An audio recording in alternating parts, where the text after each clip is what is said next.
안녕하십니까. 인문학열전의 김경진입니다.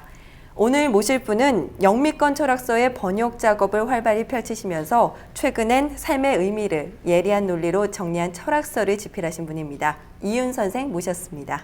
선생님 안녕하세요. 네, 안녕하십니까.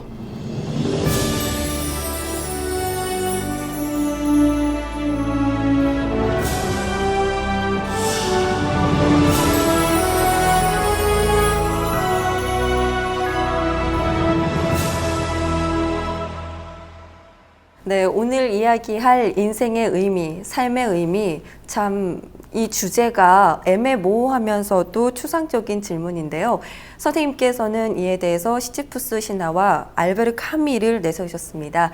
삶의 의미를 찾아가는 길에 있어서 이 카미와 시지프스 신화는 어떤 의미를 찾을 수가 있을까요? 예, 삶의 의미에 관한 철학적 담론에서 알베르 카미가 허무주의라는 깃발을 가지고 어떻게 보면 일종의 시장을 선점한 그런 측면이 있다고 봅니다. 그래서 삶의 의미를 다룬 상당수의 철학서들이 시지프스 신화에서 까미가 했던 유명한 말, 참으로 진지한 철학적 문제는 오직 하나다. 그것은 자살이다. 이 말로 시작하는 경우가 많거든요. 그래서 허무주의의 논리를 제 개인적 경험에 비추어 볼 때는 그러니까 10대 후반이나 20대 초반에 어떻게 보면 불의의 일격을 당하듯이 그러니까 허무주의에 쉽게 설득되는 그런 경우들이 많이 있어요. 막상 철학과에 가보니까 인생의 의미는 진지한 철학적 문제로 검토되지 않는다. 오히려 기각된 상황이었거든요. 그래서 어떻게 보면 저 개인적으로는 좀 황당한 답변을 얻은 채로 이제 철학과를 졸업하고 사회로 나왔다 이렇게 볼 수 있는데, 그렇다면 선생님께서는 그 카미의 허무주의에 대해서 폭력적이다, 어떤 인간에게는 폭력적이다라는 거에 대해서 공감대를 표현하시면서도 허무주의가 어떻게 보면 참 허술한 점이 많다라고 지적을 하셨습니다. 그런 선생님의 논제를 뒷받침해주는 철학자나 선생님의 그런 생각에 영향을 끼친 철학자들이 있을까요? 리차드 테일러의 시지프스 신화에 관한 철학적 사고실험이 굉장히 유명한 사고실험이 있습니다. 그것을 바탕으로 했고요. 리차드 테일러 교수의 시지프스 논의는 삶의 의미에 관한 주관주의적 의미론을 대표한다고 볼 수가 있어요. 주관주의적 의미론은 인생의 의미가 어떤 객관적 가치로부터 비롯된다기보다는 어떤 주관적인 만족, 욕구 충족 이런 부분에서 이제 확보될 수 있다라고 보는 그런 이론이고요. 후반부에서는 로버트 노직의 객관주의적 가치에 입각한 의미론을 바탕으로 이것을 변증법적으로 종합을 해서 저 나름대로 주관적 만족과 객관적 가치의 확대 재생산을 통한 존재의 완성이 의미가 될 수 있다라고 나름대로 정리할 수 있었습니다. 시지프스의 행위가 왜 의미가 없는지 그 이유를 찾아보면 우리가 일상에서 느끼는 허무감도 조금은 설명을 할 수가 있을까요? 시지프스의 신화를 읽고 그것을 우리의 일상과 비교해서 유사점을 찾아냈다 그러면 사실은 상당히 철학적으로 훈련이 많이 된 분이라고 저는 생각을 해요. 하지만 그러면 시지프스의 삶이 왜 무의미한가 이것을 좀 하나씩 따져볼 필요가 있을 것 같아요. 근데 얼핏 보기에는 시지프스의 삶이 무의미한 게 고통, 그러니까 까미가 묘사한 대로 하게 되면은 굉장히 무거운 바위를 산꼭대기로 밀어 올릴 때 뭐 팽팽한 근육, 뭐 뜨겁게 내리쬐는 태양, 그래서 상당히 육체적인 고통이 이제 드라마틱하게 부각되는 그런 묘사를 하거든요. 그래서 고통 때문에 시지프스가 삶이 무의미하지 않을까라는 게 얼핏 그런 인상을 받는데, 실제로 우리가 뭐 고통스러운 육체적 한계라고 하면은 마라톤 선수의 육체적 고통을 넘어서는 경우가 별로 없을 거라고 보는데, 우리가 마라톤 선수가 마라톤이 육체적 한계에 달하는 고통을 겪는다고 해서 마라톤 선수, 예를 들면 이봉주 선수라든지 송기정 선수의 삶이 무의미하다라고 말하지는 않거든요. 그래서 고통에도 불구하고 어떠한 가치도 생산하지 못한다. 그리고 이 고통스럽고 가치를 생산하지 못하는 노동 자체에 아무런 목적도, 내적인 목적이 없다. 신들이 단지 외적으로 부여한 형벌을 수행한다는 목적 외에는 아무것도 없다. 이런 무목적성, 그다음에 그러니까 무가치함, 결과를 생산하지 못한다. 객관적 가치를 생산하지 못한다. 이 부분이 있고요. 또 하나는 이 노동이 지루하게도 단순 반복돼요. 네. 어떤 변화도, 환경에도 어떤 다채로움도 없고 굴러 올라갔다 굴러 내려갔다 굴러 올라갔다 굴러 내려갔다가 끊임없이 반복되는 단조로움과 지루함과 반복, 거기서 비롯되는 권태, 이런 요소가 또 무의미함을 자아내는 요소라고 할 수 있고요. 마지막으로는 시지프스가 인간 사회로부터 격리돼서 혼자 단독자로 고독한 개인으로서 이러한 고통 속에 혼자 던져진 존재라는 어떤 네. 고독감, 이런 것들이 총체적으로 결합이 돼서 무의미의 극한적인 모습을 형상화해내고 있지 않은가, 네. 이렇게 생각합니다. 선생님께서는 리처드 테일러를 인용해서 이 시지프스의 행위에 대해 새로운 의미를 덧입히는 해법들을 제시하셨습니다. 이 내용들에 대해서도 설명을 해주시죠. 예, 저의 해법을 말씀드리기 앞서서 네. 리차드 테일러 교수가 그 시지프스의 시선을 가지고 사고 실험한 부분을 먼저 소개하는 게 순서상 네. 맞을 것 같은데요. 원초적 무의미 상황에 던져진 시지프스로부터 어떻게 의미 요소를 도출해낼 것인가가 이제 테일러 교수가 한 철학적 사고 실험의 이제 핵심 목표입니다. 네. 그래서 제일 먼저 이런 생각을 해봐요. 이 바위를 굴러 올리는데 너무 힘이 들어요. 네. 그러니까 혹시 힘이 너무 들어가지고 이 사람이 그러니까 시지프스가 무의미하지 않을까, 이런 생각을 해봅니다. 그래서 커다란 바위를 굴러 올리는 게 아니라 그러니까 조그마한 조약돌을 굴러 올린다, 이렇게 생각을 해봅시다. 그러니까 무의미의 모습이 좀 감소된다고 생각하십니까? 글쎄요, 그렇게 반감되는 것 같지 네, 않은데요. 그렇죠. 네. 그러니까 무거운 바위가 아니라 조그마한 조약돌을 굴러 올린다고 하더라도 네. 무의미가 사라지는 것 같지는 않죠. 네. 두 번째로, 이 바위 자체가 좀 가치가 없는 돌덩이란 말이에요. 네. 그러니까 바위가 아니라 굉장히 좀 값비싼 다이아몬드로 된 바위를 한번 굴려 올려볼까요? 그러니까 다이아몬드를 굴러 올린다고 시지프스의 삶이 가치가 있어질까요? 글쎄요, 다이아몬드에 굉장한 의미를 부여한다면 그에 대한 또 그래요? 새로운 의미가 생기지 않을까요? 그렇게 판단할 수 있는데, 네. 이제 테일러 교수는 다이아몬드를 굴러 올린다고 네. 의미가 발생하지는 않는다, 이렇게 결론을 내리고요. 이렇게 여러 가지 변소를 바꿔보면서 모색을 하는데 사실은 잘 나타나지 않는다, 이렇게 초반에 약간 페인트 모션으로 그런 결론을 내려요. 그러다가는 이제 마침내 이제 두 가지 요소를 발견한다고 합니다. 발견하는데 두 가지 요소가 뭐냐면은 하나가 객관적 가치, 네. 그리고 또 다른 하나가 이제 주관적 만족이에요. 근데 객관적 가치 요소는 이런 겁니다. 시지프스가 바위를 굴러 올려서 이제 꼭대기에 달한 다음에 원래 모델에서는 굴러 떨어지는데, 네. 굴러 떨어지지 않고 산 정상 위에서 어떤 아름답고 견고한 신전을 세울 수 있다. 네. 아름답고 견고한 신전이라는 객관적 가치를 생산해낸다고 생각을 바꿔보자. 네. 그러면 의미가 발생한다고 볼 수 있지 않을까요? 그렇죠. 어떻게 생각? 네, 그렇죠. 신전이란 네. 새로운 의미나 목적이 생기는 네, 거니까요. 네. 일단은 객관적 가치라는 부분이 확보가 된다면은 그러니까 시지프스의 모든 노동이 보상된다고 얘기할 수는 없습니다만 어느 정도 무의미의 안개가 네. 사라진다라고 말할 수는 있을 것 같다라고 많은 사람들이 동의할 수 있을 거라고 저는 네. 생각을 해요. 그 다음 두 번째로 제시하는 부분이 뭐냐면은 신들이 약간 변태적으로 자비롭게도 네. 시지프스에게 어떠한 내적인 그러니까 본능을 그러니까 주사기를 통해서 이렇게 주입을 한다 그래요. 그러니까 시지프스의 핏줄 속에 바위를 굴러 올림으로써 커다란 즐거움을 느끼는 어떤 마약 성분이라 그럴까요? 그런 물질을 주입을 한다. 똑같이 고통스러운 노동임에도 제3자가 봤을 때는 내적으로 마음의 자세가 바뀐 거죠. 이것이 더 이상 무목적인 고통의 반복이 아니라 환희를 주는 기쁨의 원천이 되어버리는 거예요.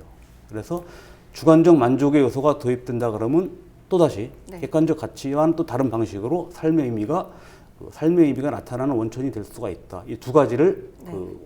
테일러 교수가 제시를 합니다. 네. 근데 이 두 가지에 대해서 굉장히 회의적이거나 까다로운 철학자가 아니면 일상인의 상식적인 판단을 가지고 의미를 바라보는 사람이라면 누구나 다 동의할 수 있을 정도의 네. 결론이 아닌가라고 생각을 합니다. 선생님께서는 또 관점의 문제에 대해서도 지적을 해주셨습니다. 외부 관점과 내부 관점으로 구분을 해주셨는데 삶의 의미를 찾는 데 있어서 이런 관점들이 어떤 의미를 보이는 걸까요?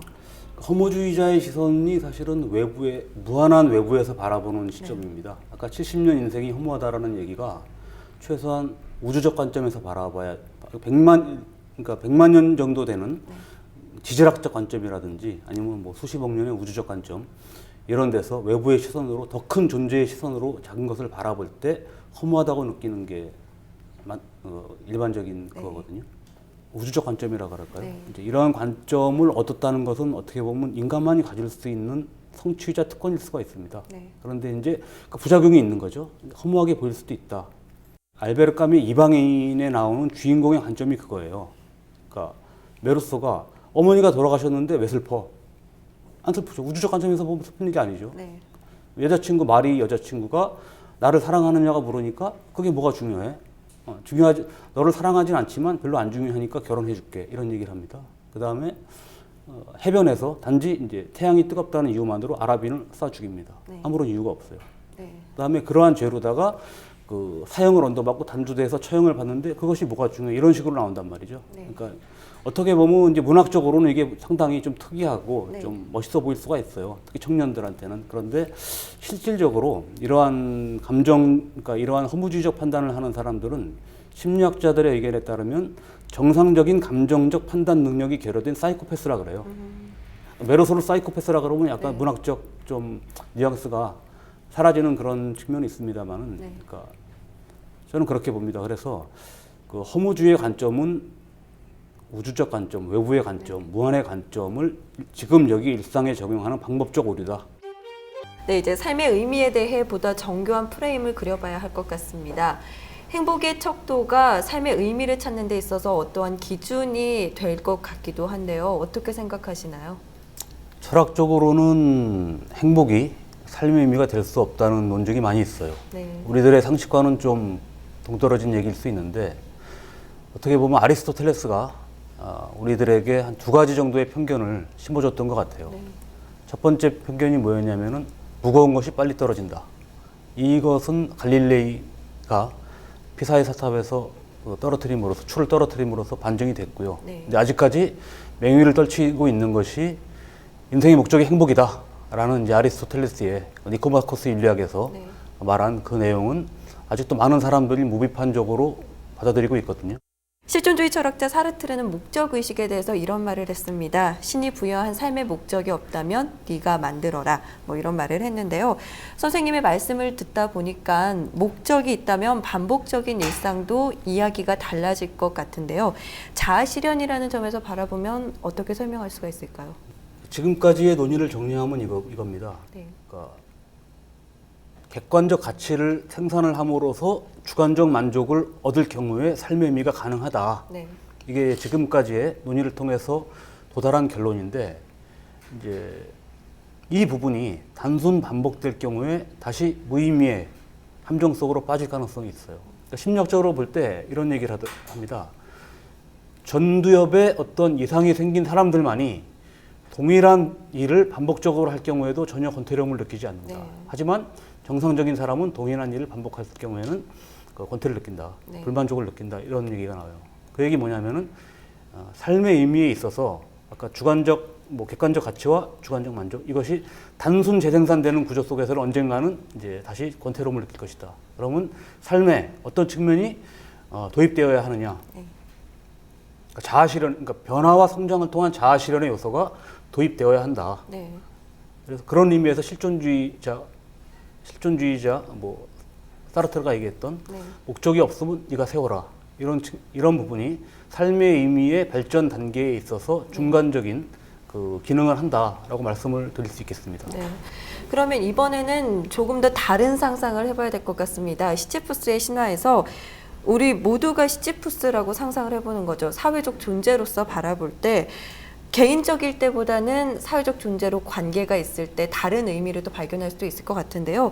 공동체 안에서 삶의 의미를 찾는다면 어떤 의미가 부여가 될까요? 네, 그 부분이 이제 제가 테일러 교수가 도달한 결론하고는 약간 다른 부분인데, 네. 테일러 교수는 처음에 시지푸스가 혼자가 아니라 둘이서 바위를 굴러 올리더라도 삶의 의미의 모습이 나타나지 않는다라고 주장을 했어요. 근데 저는 반대로 혼자가 아니라 둘이서 바위를 굴러 올릴 경우에는 삶의 의미의 모습이 달라진다라고 생각을 해요. 예를 들어 봅시다. 시지푸스가 둘이서 올리는데, 바위를 굴러 올리는데 하나가 다리를 다쳤어요. 근데 혼자였으면 다리를 다쳤으면 바위를 굴러 올릴 수가 없을 거죠. 네. 근데 옆에 있는 시지푸스가 부축을 해주고 도와주고 해주면서 같이 바위를 굴러 올렸어요. 그러면 혼자서는 이룰 수 없었던 어떤 가치를, 객관적 가치를 둘일 때 생산해낼 수 있다라는 게 보여지는 거거든요. 저는 여기서 좀 한 발 더 나아가서요. 그러니까 이 시지프스 둘이, 그러니까 남자 둘이 아니라 남자 시지프스와 여자 시지프스다라고 또 생각을 해볼 수 있을 것 같아요. 근데 둘이 만약에 서로 사랑에 빠졌어요. 그래서 사랑의 힘으로 바위를 함께 힘을 합쳐서 굴러 올리고 정답게 손을 잡고 내려오는 모습에서 이전의 시지프스와 혼자 걸어 내려오는 시지프스보다는 좀 더 유의미한 모습을 상상할 수 있을 거라고 생각을 하고요. 그다음에 그 둘 사이에서 이제 아들이 생긴 거죠. 네. 뭐 아이가 생겨서 이제 온 가족이 힘을 합쳐서 네. 뭐 즐겁게 바위를 굴러 올리고 이런 모습. 그다음에 더 장구한 세월이 흘러서 이 가족이 커다란 사회가 됐을 때, 네. 이 사회 속에서는 이제 가족적 단위와는 더 큰 단위에서의 이제 예를 들면 어떤 이타주의적인 시지프스라는 새로운 가치가 나올 수도 있는 것이고, 네. 또는 교사, 그러니까 어떤 자기가 도달한 어떤 그 뭐 지식이나 이런 것을 제3자에게 가르쳐주는 그런 시지프스가 나타날 수도 있는 것이고, 그런 차원에서 테일러 교수가 삼았던 시지프스의 모델은 어떻게 보면 그러니까 사회로부터 고립된 개인이라는 이제 개인의 내면 속에서, 개인의 주관적 내면 속에서 의미를 찾으려는 실존주의적 성향하고 좀 맞아떨어지는 것 같아요. 그런 좀 한계가 있는 것 같다. 하지만 인간은 사회적 동물이고 인간 본질은 사회적 관계의 총체다. 이런 식의 관점이 가능할 때 실존주의 모델에서 인생의 의미를 찾는 데는 한계가 있어요. 네. 그래서 그 공동체 모델로 인생의 의미를 찾는 것이 좀 더 우리의 현실에 부합하지 않는가. 그럼 지금까지 이야기한 말씀들을 종합해 보면 가치 있고 의미 있는 삶은 어떤 한계를 초월한다는 공통점을 가지고 있는 것 같습니다. 어떤가요? 네, 그렇죠. 그 인생의 의미가 아까 정의상, 바이 데피니션이죠. 정의상 그 자기의 한계를 넘어선 더 큰 객관적 가치와의 관계를 이렇게 연결망을 찾아내는 것, 네. 이것이라고 볼 수가 있는 건데, 사실은 이게 인생의 의미를 확장해 나가 보면 삶의 의미, 생명의 의미까지 도달하게 돼 있어요. 네. 그래서 궁극적으로는 무한에 도달한다는 것이 그 로버트 노직 그 교수님의 그 결론이에요. 무한에 도달했을 경우에는 더 큰 객관적 가치가 없어요. 왜냐하면 무한에는 외부가 없기 때문에, 모든 것을 내부에 품고 있기 때문에 무한에 도달하게 되면은 논리적으로 봤을 때 더 이상 의미가 사라지게 됩니다. 네, 허무주의, 요즘 소위 말하는 쿨함과 닮아 있는 것 같은데요. 정말로 쿨한 것인지, 쿨한 척 하는 것인지 한 번쯤은 생각해 보게 되는 화면이었습니다. 사실 오늘 이야기의 시작은 시지프스를 비롯해서 카미와 헤스먼이 있었습니다. 정확하게 이들의 오류를 짚어나가는 과정들을 거쳐왔는데요. 이 오류에 대해서 가장 큰 오류는 무엇이라고 생각하시나요? 허무주의자들의 오류는 크게 두 가지로 나눌 수가 있는데요. 네. 하나는 논리적 오류고요. 또 하나는 실증적 오류입니다. 먼저 논리적인 오류를 따져보자면 허무주의자들의 논리가 예상외로 그렇게 치밀한 것은 아니다라고 네. 처음에 말씀을 드렸는데요. 이런 겁니다. 만약에 허무주의가 진짜 자신들의 그 허무주의의 논리를 관철한다 그러면 미첼 헤스먼처럼 네. 혼자서 자살하는 것으로 끝나지가 않아요. 까미의 이방인처럼 무고한 아랍인 한 명 죽이는 거로 끝나지도 않고, 그렇죠. 네. 죄와벌의 라스콜리니코프처럼 무고한 노파를 죽이는 거로 끝나지 않습니다. 왜냐하면 인생이 무의미하다라는 결론을 내렸을 때 이 사람들이 도달한 결론은 나 개인 혼자의 인생이 무의미하다는 결론이 아니라 네. 모든 사람의 인생이 무의미하다는 결론이에요. 그렇죠. 네. 그러면 모든 사람의 인생이 무의미하다는 결론에서 그럼 어떤 행위가 도출되느냐? 자살하면 안 되죠. 다 죽이고 죽어야 되거든요. 굉장히 무시무시한 결론이 나오는데, 일반적인 허무주의자들은 사실 거기까지 도달하지 않거든요. 그냥 소심하게 자살하는 거로 끝난다는 측면에서 논리적으로는 사실 맞지는 않는 것 같다. 논리적인 오류다. 라고 말씀을 드릴 수 있을 것 같고요. 또 하나는 신이 없기 때문에, 그러니까 이 세상에 대해서 어떤 목적을 가지고 창조주가 없기 때문에 이 세상에 목적이 없다. 그러므로 인생은 무의미하다 이거거든요. 논리적으로 조금 미숙한 청소년들이나 이제 이런 젊은이들이 이제 아까 그 까미의 허술한 허무주의의 논리지만 거기에 불의의 일격을 당해서 거기 무릎을 꿇고 좌절이나 절망이나 허무주의에 빠지고 마는 그런 경우를 자주 보게 되는데, 실제로 심리학적 조사 결과 사람의 행복도를 이렇게 측정을 한다 그럽니다.